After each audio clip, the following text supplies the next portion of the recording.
Hey there folks, welcome to part 2 of the P80 TDI timing belt change. I'm going to start off by doing my best to explain the timing marks to you on this engine. Unfortunately, I couldn't get a clear image of the crankshaft's timing mark, so you're going to have to make do with my little artist rendition here. And no, I was not very good at art. This is the perspective you're going to see lying on your back, looking up at the engine and gearbox. To find the timing mark, what you need to do is follow the torque mount back. That sort of shaded area there is supposed to represent the torque mount, and you will find that it's secured on at the end by 1 and 2 bolts. In between the 2 bolts, you're going to see this square aperture in the gearbox and a smaller round aperture on the engine. I'm just going to point out that my car is a 98 model S70 with an automatic transmission, so this may be different on other models. I advise you to do a little bit of research on that. If you look into the aperture, that sort of area there is supposed to represent the teeth in the flywheel. And what you're looking for is, as the flywheel rotates, there's a peg coming off the flywheel there, and it needs to line up with a little mark which is there on the gearbox. Now, you may have difficulty seeing that from below, it's really small. What you need to do is move yourself slightly over to the engine side and look into the gearbox from a sort of angle like that. That's how you'll find it. Mine was also covered in a great deal of gunk, so you may need to take under there some kitchen towel and a spray of brake cleaner to try and clean this all off. You need to position yourself so your line of sight is between the 2 bolts with that little marking in the middle, and then use a stout screwdriver on the teeth of the flywheel to rotate the engine very slightly so that the peg is centralized over the little marking. Okay, hope that makes sense. Any questions, I'll try and explain. Okay, I'm going to take you back over to the car.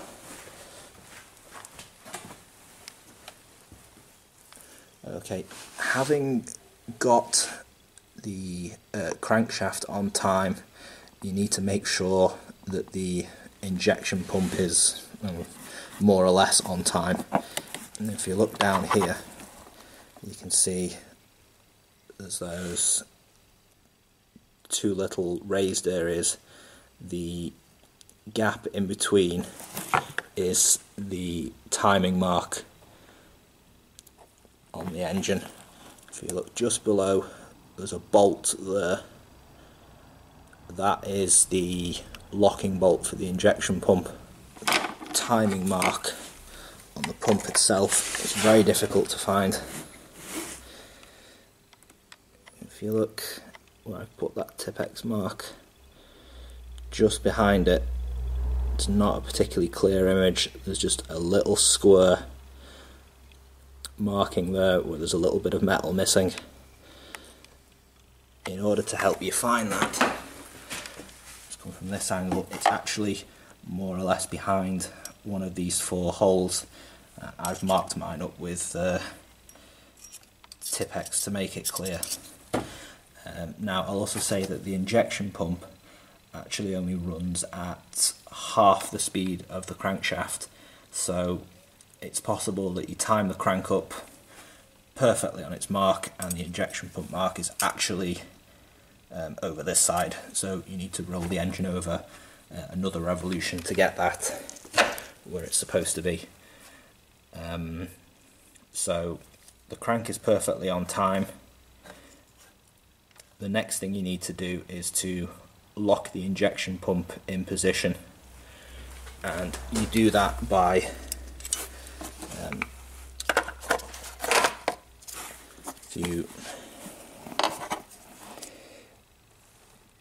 the bolt down there, you just loosen that slightly, and that little washer will drop out and fall onto the floor, and you need to go and pick that up. then what you do is tighten the bolt back up to 30 Newton meters, and then that is your injection pump locked in place and the crankshaft on time. There are no markings on the camshaft on this engine at all, so what you actually have to do with that is when later on I'll show you, this pulley comes off and then there's a bar that fits into there. That's how you get the camshaft perfectly on time, but we can't do that at this stage. Okay, I hope that makes sense. I'm just going to take a brief pause now, set the camera up on the tripod, and I'm going to start taking this belt off. See you in a minute. Okay folks, welcome back. What we're going to be doing now is removing the injection pump belt, so let's get to work. Okay, first thing you want to do is undo the bolt holding on the tensioner. That's a 13mm.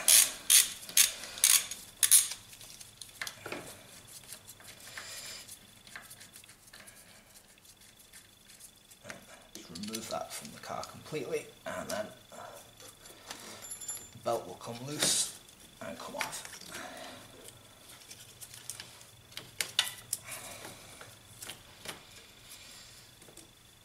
Famous last words.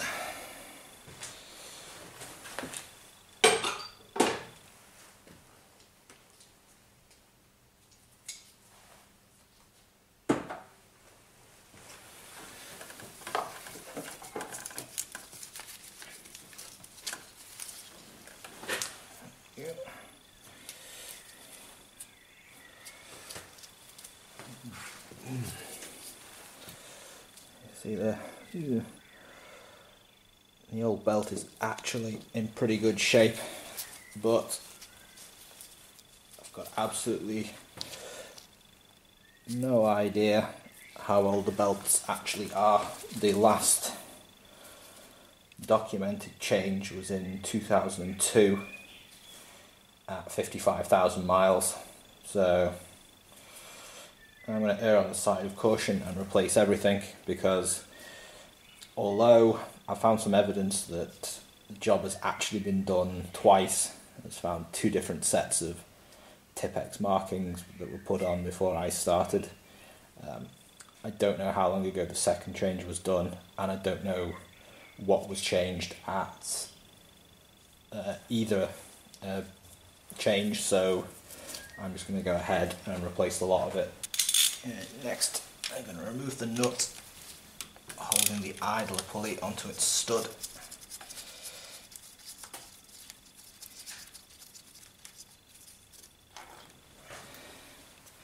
That was a 16mm. Next, what we need to do is slacken off and remove this pulley from the camshaft. It's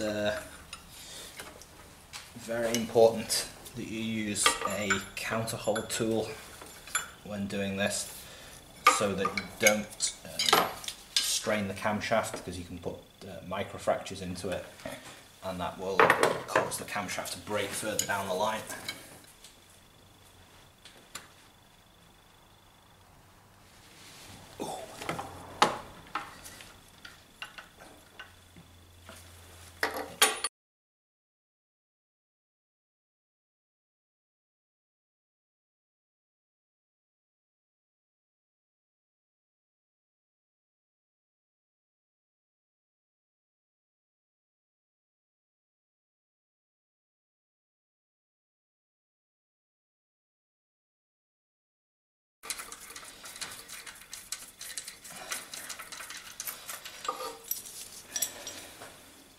As you can see, there's a slot appeared there.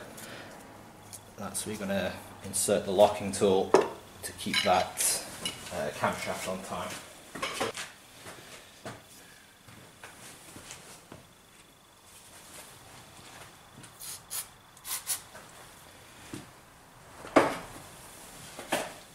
It's just a little bit of brake cleaner there to get rid of the worst of the gunk.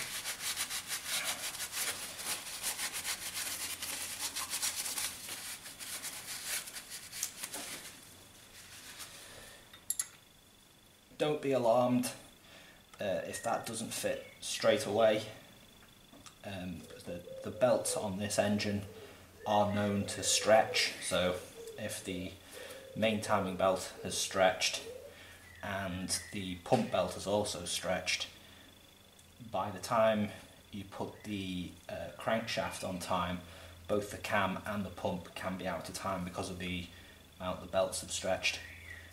If you can't get the tool in at this point, you're going to have to come back to this and do it once you've released the tension off the main belt.